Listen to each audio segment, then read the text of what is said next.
All right. Well, and I imagine, yeah, people will filter in, but they'll figure it out. So thanks everybody for joining us today for our Learning Cafe. Glad to see so many, well, to see some of you and to know others of you are creepily listening in the background. And so I appreciate everybody tuning in. Today, we're going to hear a talk by Dr. Andrew Burkley. He's going to speak to us today about conjoint parent-child CBT and how to utilize that to repair the rupture. And so what we want, Drew Burkley is a clinical psychologist with us here at the University of Tennessee Center of Excellence for Children in State Custody. He graduated from Chestnut Hill College in Pennsylvania with a doctorate in clinical psychology. He's also a nationally certified parent-child interaction therapy agency trainer and is trained in several other therapies, including TSCBT and CPC-CBT, designed to help children overcome trauma. Through the Center of Excellence, he routinely provides guidance and recommendations on improving the relationships between children and their caregivers. His clinical focus is on young children with restrictive behavior disorders, trauma, and those involved in the child welfare system. And so I hope you'll join me in welcoming him to speak about this here in just a minute. I also want to remind everybody that at the end of today, we will send out in the chat box a link for a survey for everybody to fill out. And so if everybody could make sure to fill out that survey after Dr. Burkley speaks to us today. All right, Dr. Burkley. All right, wonderful. Well, thank you all for coming in. I think we have an excellent presentation here today. Made it myself. And so we're going to talk a little bit about some trauma things and trauma therapies and what we all can do as some as clinicians, some as workers, or people who have contact with these kiddos, what we can do to kind of help them or get them referred to the right kinds of services. So there we go. So just to go over what we're going to go over, we're going to talk about what we mean by what's coercive parenting. We're going to review some of those trauma-based therapies that some of you, I'm sure, are very familiar with. I'm going to talk, as Dr. Corin mentioned during the start of it, about a new therapy called Combined Parent-Child Cognitive Behavior Therapy, or CPC-CBT. We're going to go over some appropriate cases, what that might look like, and we'll get to some questions here at the end here too. So first off, what do we mean by coercive parenting? Well, coercive parenting by itself is a type of parenting style where the parent is kind of like being mean and vindictive and kind of holding being more authoritarian than authoritative, right? If we look up, remember our bottom line parenting styles. And so they're just trying to be, they're mocking, they're very almost cruel to the child, you could see. A lot of times this involves physical punishment. And so these are the kids who are meant to feel no good about themselves or completely dependent upon the parent for any kind of self-worth, and the parent continually kind of shoots them down to elevate themselves. I'm sure anybody who's worked in the child welfare industry has seen parents like this. Sometimes we know that parents pretend to parent the way they were parented, and sometimes our parents just don't have the resources or know-how on how to navigate some complicated child problems. And so sometimes just education can help, or parenting classes. When we get to physical abuse, though, things start to change just a little bit more. And so physical abuse and neglect all fit into these parenting styles, absolutely. Withholding food from a child is a big no-no, but it's this thing, something that happens with coercive parenting. It's kind of showing I have this power over you and so forth. And that's why you're not allowed to withhold food from children. It's kind of something they need to survive. So parenting, not only physical abuse and sexual abuse, but neglect also fits into these traumatic events.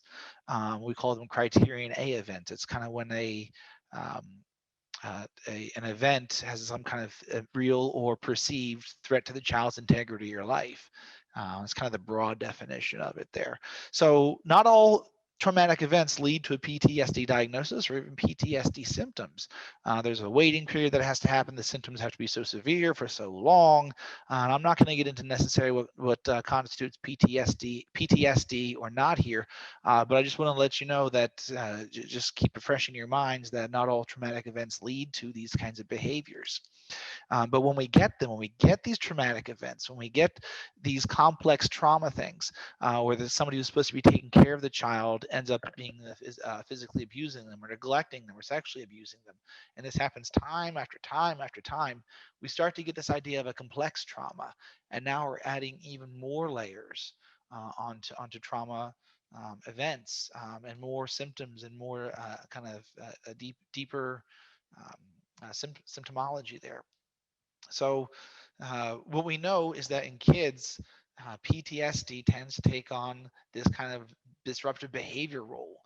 So they don't exhibit always or aren't always telling us about these flashbacks they might be perceiving or the difficulty they're having concentrating. A lot of times these come off as being ADHD or just ODD, or he's doing this on purpose to get revenge on someone, or they're being manipulative, right? We hear this, they're being manipulative.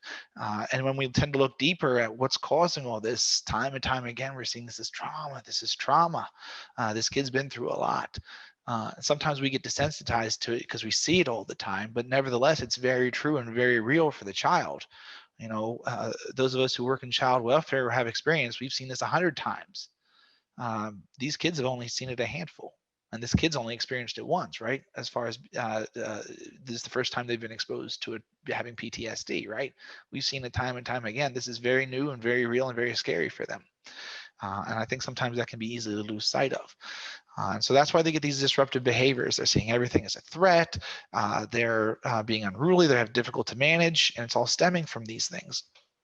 So, and then at the same time, you have foster parents, biological parents, caregivers who are exasperated. They don't know what to do. They have, they're trying to, again, go back to the way their parent. What did my parent do when I was this way? Well, maybe they beat me, or maybe they slapped me, or maybe they just sent me to my room, or maybe they screamed at me, or maybe they gave me the cold shoulder. They're going to do the best skill set they have to handle the problems. The problem is that's not often the best good skill set. Sometimes it is, and we love those parents. The unicorn parents come in, they're ready and willing to go, but we can't blame a parent for doing the best that they have in their wheelhouse. And so we have these parents who are exasperated and desperate for change, but don't know what to do. And so what we know from all this is when you get this kind of toxic relationship of back and forth, I do this, then you do this, and I do this, and then you do this, and it's almost this game they play. The parent-child relationship is overly strained and it needs to change. We have to change the dynamic between the parent and child. So I want to present a typical CPC case. So I'm mixing it up a little bit that we might see here.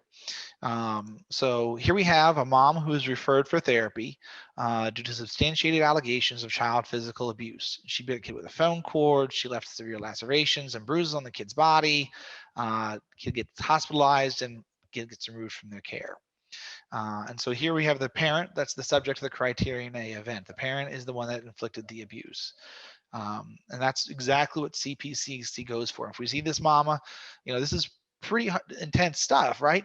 We might have some ideas about this mom, like she's beating her child with a phone cord that severe that the kid needed laceration, or the kid needed hospitalization. DCS got involved. We might start to have some thoughts about this mama, right? And kind of ideas that she should know better. We need to teach her things and so forth. Obviously, this has happened before, or she just doesn't know, right? And so this would be a great CPC case. And we'll discuss this a little bit later too, but this is kind of sometimes a typical case that we see, that we get in here. But just thinking real quick about how severe those lacerations and bruises have to be for the kid to be hospitalized too, right? And what could the kid do to deserve that? Is thoughts that we might have about that, right? So, I want to talk first, before we get into CPC-CBT too much more, I want to talk kind of what Tennessee has available. So there's 3 predominant treatments in Tennessee for trauma, and that is EMDR, eye movement desensitization and retraining, ARC, attachment, self-regulation, competency, and TF-CBT, trauma-focused cognitive behavior therapy. Those are the 3 main ones that are distributed throughout. The Center of Excellence really focuses on TF-CBT and ARC, not so much on the EMDR. If you'll notice, well, those of you who know me and have consulted with me or seen me on these calls before, you might think I'm Mr. PCIT, and I am a PCIT trainer. I love me some PCIT. It's a great thing, but it's not a trauma treatment. It does not treat trauma. It's really great to do in conjunction with trauma treatments. Sometimes it needs to do it before we get into trauma treatments. Like if a kid has such severe disruptive behaviors, you can't even keep them in your office. That's when we start to say maybe we need some behavior management first. And that's where PCIT might step in. Sometimes you arrange it and you do one session PCIT, one session TFCBT.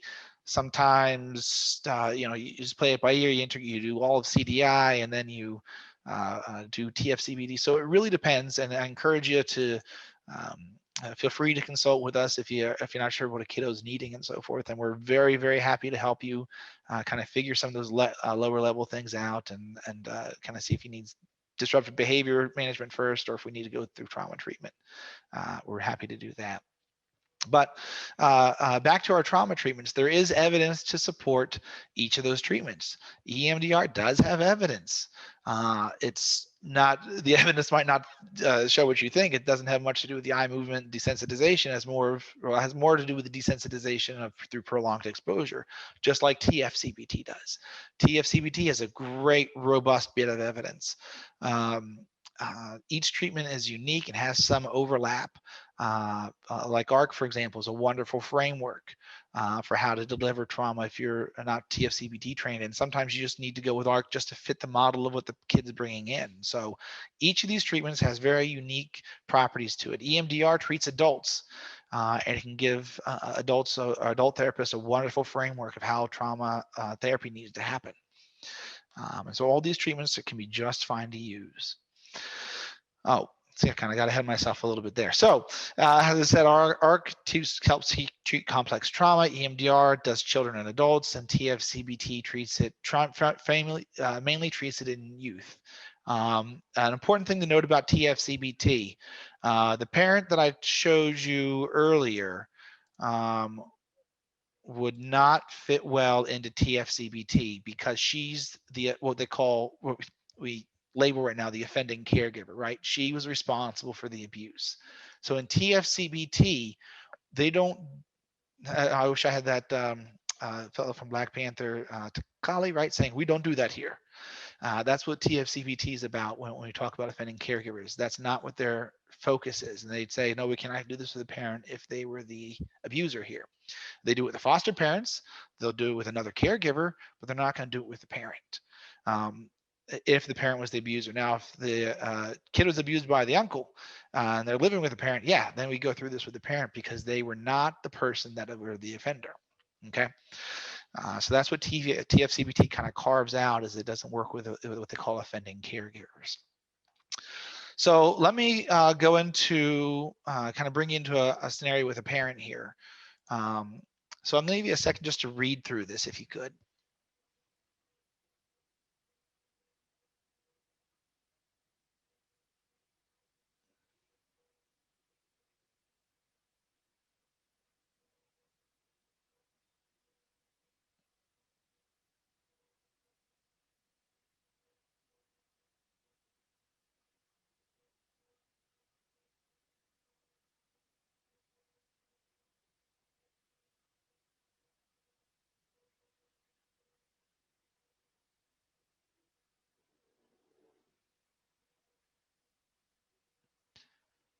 So when you read this, you kind of feel for the parent, right? What would you do in this situation? These are also the parents that come into CPC. And now I need a Morpheus meme, because what if I told you that this parent and this kiddo were the same?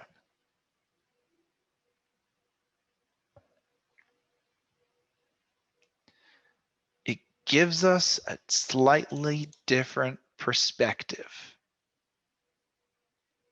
A slightly different perspective. on what some of the challenges they face. Now, there's absolutely no excuse. CPTC does not by any means excuse parental behavior like that by any means. In fact, it's quite the opposite. But it's helpful for us to know and understand that parents aren't always, even though when they're doing these atrocious things, they're not doing this almost in a vacuum, right? And now there's absolutely, again, no reason to hit your kid with a cord and send them to the hospital. But this is what CPC is for parents who are at the end of the rope, not sure how to deal with their kiddos, and now a traumatic event's been. And maybe there's previous trauma this girl's experienced that she hasn't disclosed. We don't know, but that's what CPC is for.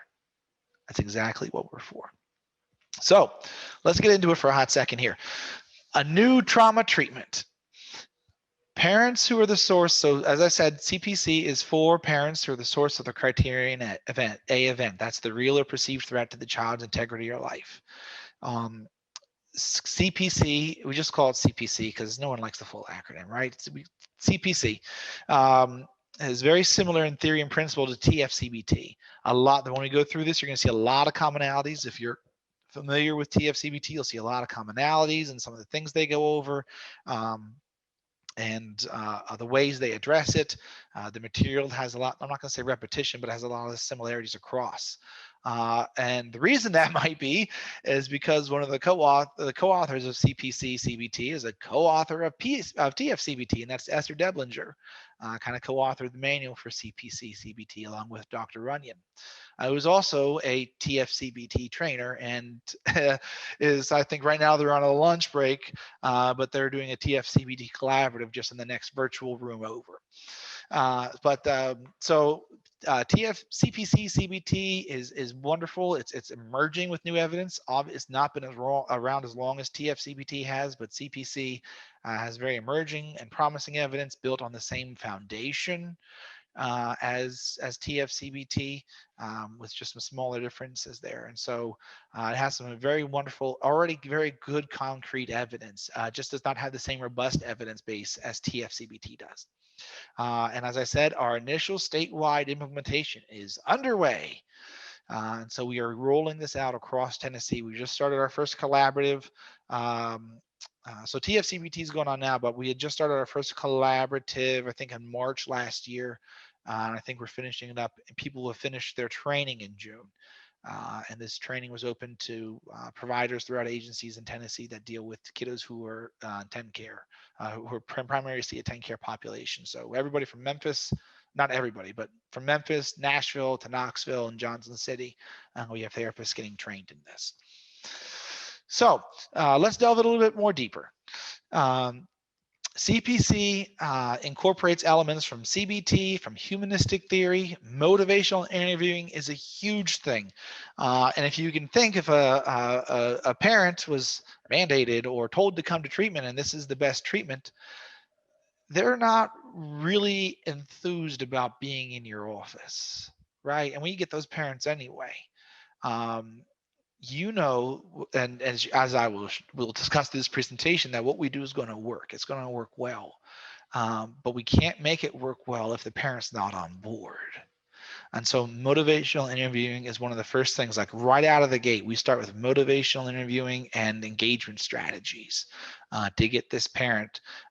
If you can imagine parents in this system, and I feel for my DCS colleagues out there, as they do see you as the enemy, and you know this. Right? Where's my doctor? We know this meme. We know this. They see you as the enemy that's taking away their kiddos, and you're the bad guys. You don't want to be the bad guys. I know a lot of you. You're not bad guys or bad people. Not at all.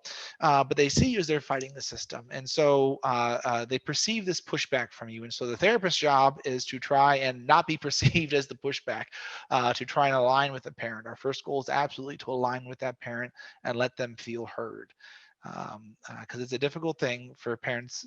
And for parents loving parents to have their kids taken away, for a variety of reasons. It's very, very hard for parents to see that. So they're feeling cheated, or they're feeling upset that nobody understands them. That's what we do. Family systems theory is also a huge part of this because we will deal with the parent and child in session, and family is each family is a very, very strong culture and is different from the next. And so understanding how that family works, where we can find in and join with the family, is very, very important. Again, trauma theory from CBT, developmental and attachment theory are necessary as well. Just understanding what a child can give us at what age and what we can expect from them, writing a narrative to how to frame things to them. And to, we know that trauma derails development too. So that's a very, very important part of all this. So there are four phases of CPC. We start with the engagement phase, as I talked about, and that is just getting to know the parent, getting to know their story a little bit, bringing them into this. CBT does this in a very minimal aspect. It doesn't specifically focus on what the parent brings to the table. I did forget to mention CPP when what trauma treatments we have. CPP, child parent psychotherapy, is for littles 0 to 5 who have been exposed to trauma. And they do a fabulous job of figuring out what the parent brings to the table. They do an excellent job of understanding the parent and what their background is, because that plays a very important role in how they parent. So we have that engagement. We have coping skills. Where we just basically similar to the prac skills in PC and TF-CBT of we go over behavioral activation and affect management, cognitive coping skills, and things like that. We have family safety planning, where we help figure out who's going to do what and when something happens. And then the real unique part, very unique part of CPC comes at the end when we talk about clarification. Everything in the prior 3 sessions builds up to this moment. It's kind of like, this is your moment. What are we going to do with it, kind of thing. And there's a very unique task that the parents engage in. Well, not terribly unique. There's nothing new under the sun, but it's a very powerful task. We'll put it that way. It's a very special task that the parent and the child and the therapist all do together that really helps everybody know things are going to be different, because we've planned for it, we've got it, but we have this one lingering thing of this abuse that happened, and this is how we deal with it. So we'll get to it. So just like in TF-CBT, we're not just dealing with meet with the child one session and I'm going to do parent and then I'm going to meet with the child again, and that's not how TF-CBT wants you to roll, and that's not how CPC wants you to roll either. We're going to do some individual caregiver sessions, absolutely. Some individual child sessions, absolutely. But you're going to spend a lot of time in joint sessions. In fact, this Venn diagram is slightly deceiving. I should have made it be squares, because you're supposed to spend as much time individually with each of the parent and the child as you do together. And so they all equal out. Because it is extremely important that we have this togetherness and we have this working through process. And that's where the family systems really comes into play here. So again, throughout all phases and all parts of it, we're doing games and activities. There's no place in any child development theory should you ever find yourself just sitting and talking to a 5-year-old. You will not get very far. You cannot get through even TF-CBT during that. We need to have games. We have joint activities. There's snacks involved. Yes, snacks are involved in CPC-CBT, because sometimes the sessions run long and you get a little hungry. Not for the therapist though. Bring your own snacks. We have parenting skills that we talk about. Everything focuses back on motivational interviewing, and CPC really, really stresses using the family's language, using their not euphemisms, I should say, but using their style of speaking, using how they described what happened. Now, as in TF-CBT, body parts are body parts, and we're going to use the appropriate names for those. But otherwise, we're trying to use the family's language so that we all are on the same page there. All right. So the engagement phase, we want to understand the caregiver's concern. What we do is we have the parent in like very early session, after we've talked with them, we engaged them, we've gotten their ideas for therapy. We say, all right, now tell me basically what brought you here. Tell me your version of the incident that led you here. And as a therapist, I'll get a very different idea when I talk to CPS versus when I see what the parent says. Oh, I just left him for 5 minutes. Read the DCS incident report. Child was left alone for 2 hours unattended in a parking lot. Slightly different, really, but that's okay. That's okay. We're using this all as it all comes through. It all comes through. I am not here to combat the parent or say, no, well, that's not what the records say. I am here to understand the parent and help them move forward. My goal right now is not to correct them. I want to know what their idea of it is. Even if I know they're lying, even if they know they're lying, I want to show them, like we do with you say something, I'm going to accept it. I'm going to work with you. Later on, when we get to the last phase, at that point, everything's pretty much out in the open because we've gone through it all. But we do it very, very gradually and very, very kind of in a Socratic method a lot of times, with Socratic questioning, kind of moving things along. But as I said, we don't have to. They have to admit that something happened. So if a parent says, "I never abused him. I didn't touch him. I didn't," we have to do a little bit more work beforehand before they can come into CPC. There has to be some acknowledgement that they took some action that resulted in consequences. They may not agree with the consequences. Absolutely. They can think that the consequences were dumb that my child got removed. But then when we talk about the consequences, it's not just DCS, taking my kiddos away, or DCS doing probation, washing out for me, or I got this charge or whatnot. It's what's the consequences of the kid, right? This thing happened. How's the kid behaving towards this? What's going on there? How's this affected them? What are, DCS? We want DCS off your back. Absolutely. He had a lot of problematic behavior. That's let's take a look at that. We want to help those out with you too. Those disruptive behaviors and so forth. We're absolutely going to help out with that. So we review the consequences, all the consequences that could possibly have come from the referral incident that the parent doesn't want for the kid, whether the kid was removed or not. A kid has to go to a new school now because they're removed, right? You don't want that. That's hard for them. There's all these effects that we help the parent realize besides just the child getting moving. Now they're in someone else's home, they're going somewhere else, or beside the idea that, they're still with me, but now DCS is on your back, and now, he's more upset, and people are asking him questions. It's all these other consequences that come as a result of an incident. We absolutely go over psychoeducation and talk about parenting skills. We need to give the parents some resources, right, before we can expect them to be able to manage the kiddo's behaviors. With child, we're just starting off with the engagement stuff and kind of emotional expression here. On how they express and show how they feel. All right, so now we get to the coping skills phase. In that phase, we're dealing with anger management. And it's a huge part of parents, is this anger management. We go through very detailed kind of summaries and helping the parent realize how they feel when they're angry. And coming from a PCIT perspective, the last thing you want a parent to do is think when they're angry. And CPC really takes a good hold of that. They want you to have an action plan. They want you to have not necessarily a script, they want you to have an action plan. They want you to have this all laid out of what's going to happen with who, kind of thing. What are consequences to certain discipline behaviors or to certain behaviors? The worst thing you can do when you're angry is think, because you're often not going to think right. How many times have you all been grounded for life by your parents? And how did that work out? Right? Don't think when you're angry. This idea of assertiveness, right? We think of assertiveness training a lot of times while working with kiddos. I'm teaching my shyer kiddos how to not be run over. But also this applies to parents, right? Because if a parent has difficulty understanding when I'm being aggressive and assertive, we're going to have a problem. And it's often going to lead from aggression to anger to, whoops, consequences. So if we can get the parent to just be assertive in authority versus aggressive in authority, we've moved things along, right? We've helped this parent see the difference, understand the difference, and they might not have had the difference or know the difference themselves. And so assertiveness training is certainly a part of the parent part of this. And with the child, we get to this cognitive coping idea of thoughts and beliefs. And then we do violent psychoed. And really, that's when you take the child in the boxing ring and you toughen up. No, it's supposed to be violent psychoeducation. That's a typo. About psychoeducation on physical or sexual abuse, or whatever. Well, hopefully not sexual abuse. We wouldn't want to do it with that.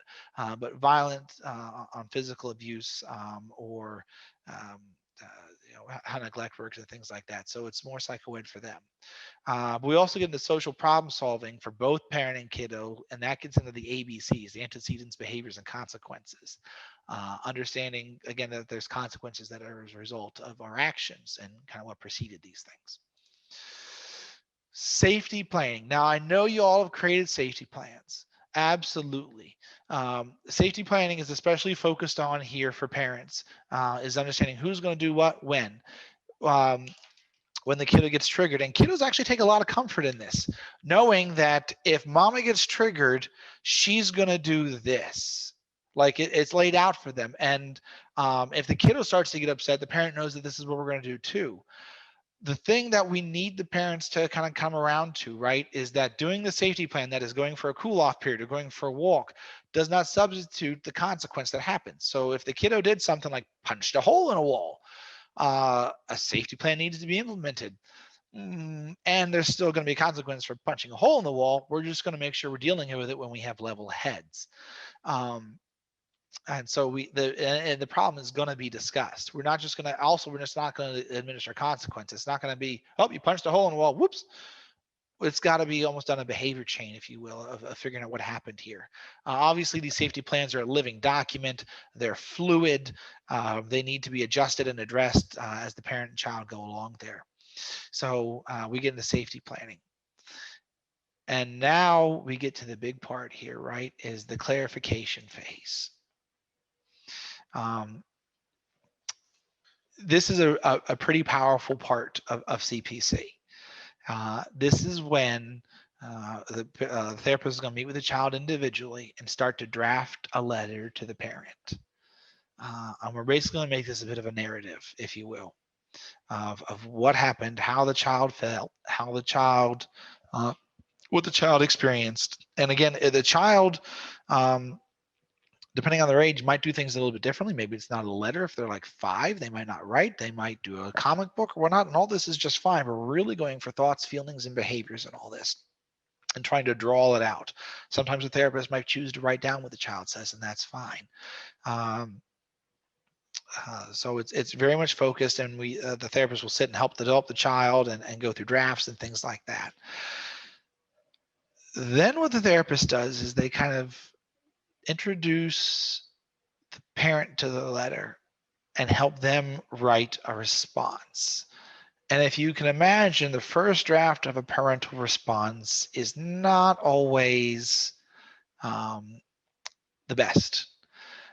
There might still be some defensiveness going on. They might have difficulty coming up with the words or remembering or coming up with emotions either. We want them to be specific in the actions, and of course we want them to take responsibility. And so all of the other 4 phases, all throughout all of that, we're leading and helping understand what happened and how it affected. And when we get to this, the parent at this point in the therapy is understanding that there's a big event, understanding how this affected the kiddo, and here's where we help them take responsibility for it without blame. Right? We're not going to sit here and blame the parent. And that's a terrible, because that's a huge barrier, right? If we have blame in here, we eliminate blame and guilt. It happened. What we use for our motivation is that things want to get better. You want things to get better. The kid wants things to get better. And part of that motivation comes from that consequence review. Because of this incident, all these things happened. And we don't want these things to happen again. And you want your kiddo to feel loved and supported. So we pull all these motivation things as we're talking with a parent. And then even further, so there's a lot of prep that goes into this last page. We're talking to the parent about how they're going to respond and making sure that they respond appropriately and things like that, for starters here. But then we have this joint session where the child and parent read the things to each other. And that can be a very beautiful thing, And this clarification phase is different than any of the other trauma treatments that we have in Tennessee here as far as mainstream, because of this healing moment at the end. It's not just the child writing the narrative or saying what happened. It's the parent taking the responsibility, understanding that what they did had an effect on the child. And that's what I mean by responsibility, understanding that their actions had an effect on the child. Whether or not they meant to, doesn't matter. Their actions had an effect on the child, and they don't want that effect. They don't want that child to have that effect again.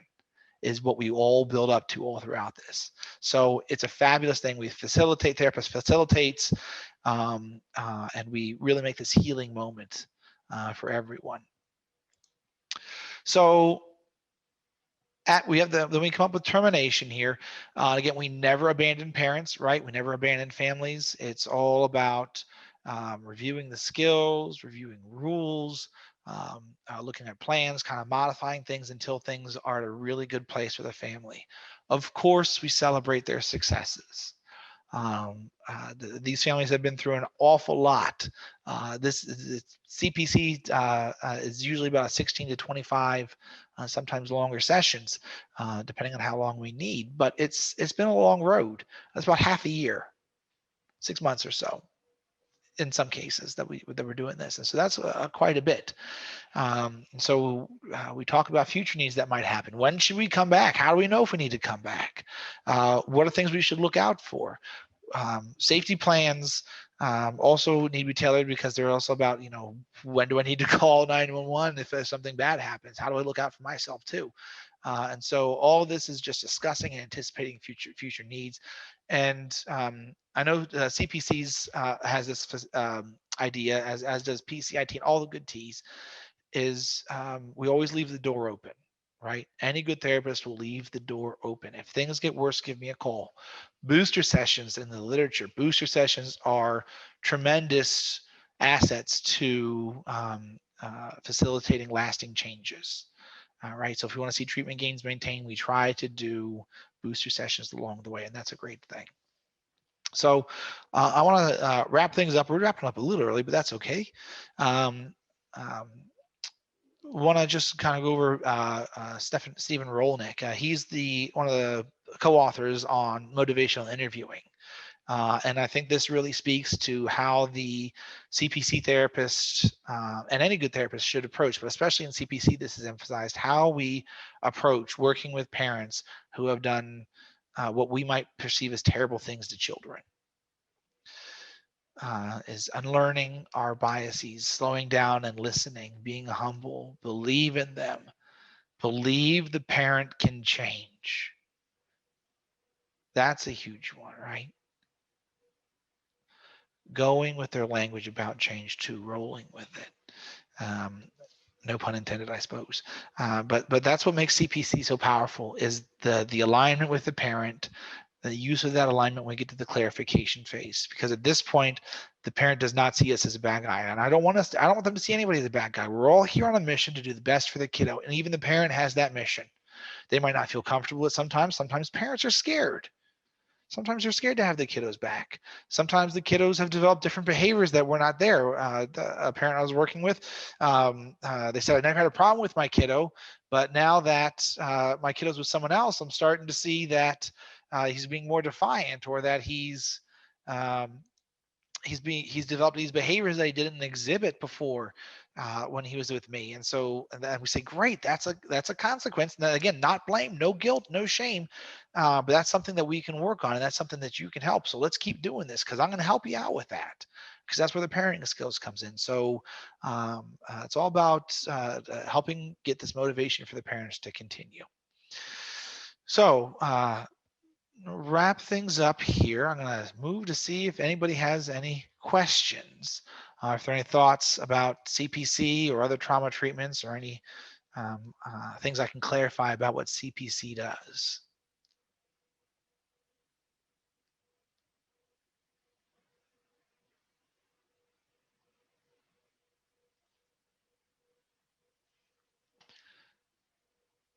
Wasn't sure.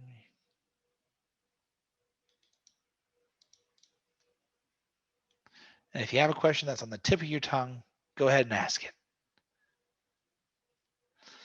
Northeast TN region. You'll have to tell me what counties there are, and I might have a better idea. And you can, Gabby, you can unmute yourself.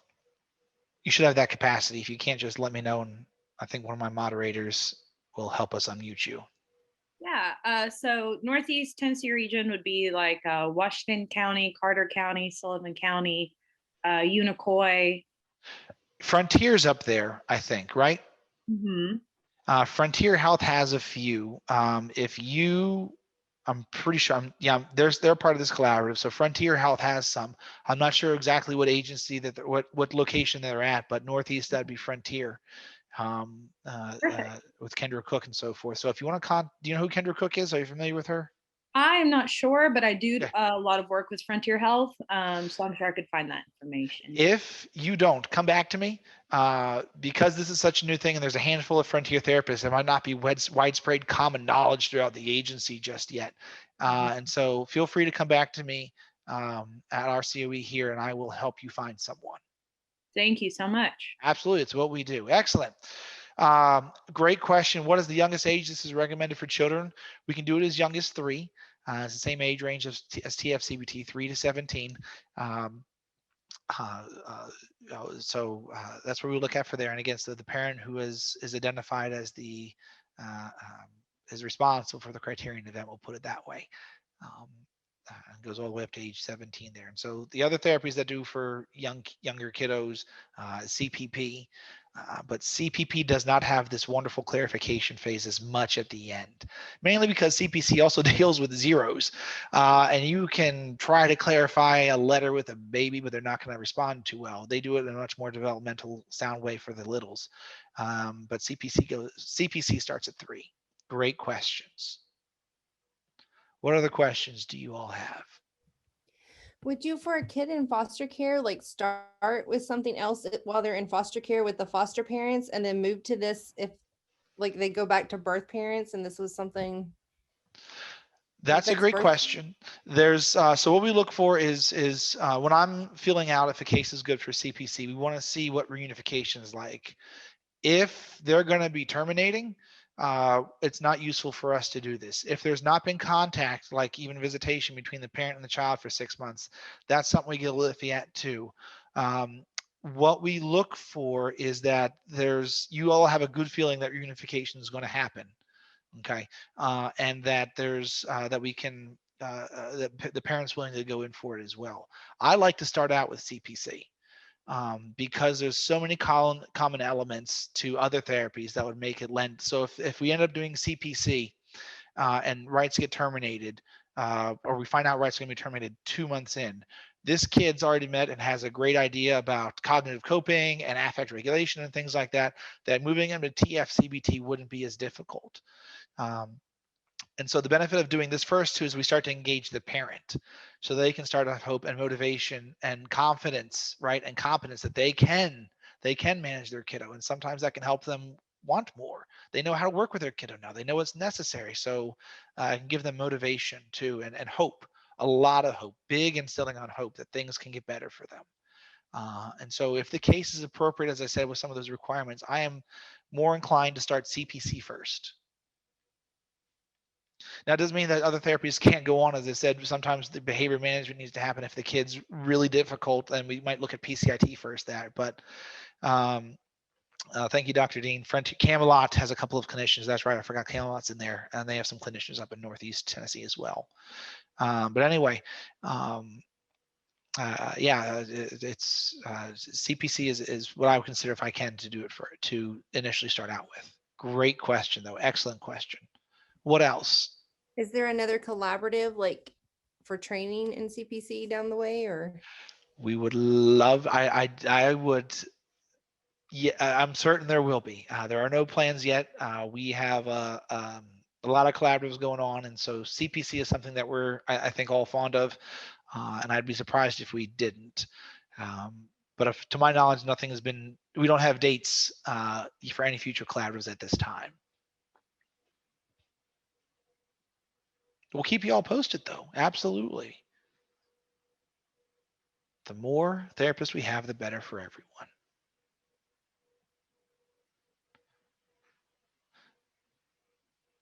Great questions. What else do you all have? What other questions do you have for us?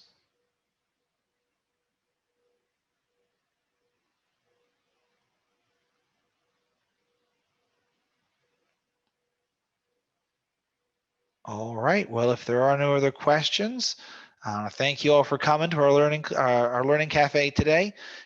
Please fill out the survey that's been emailed to you. If you are in a room with multiple people, let Miss Karen Gray know so she can get accurate attendance.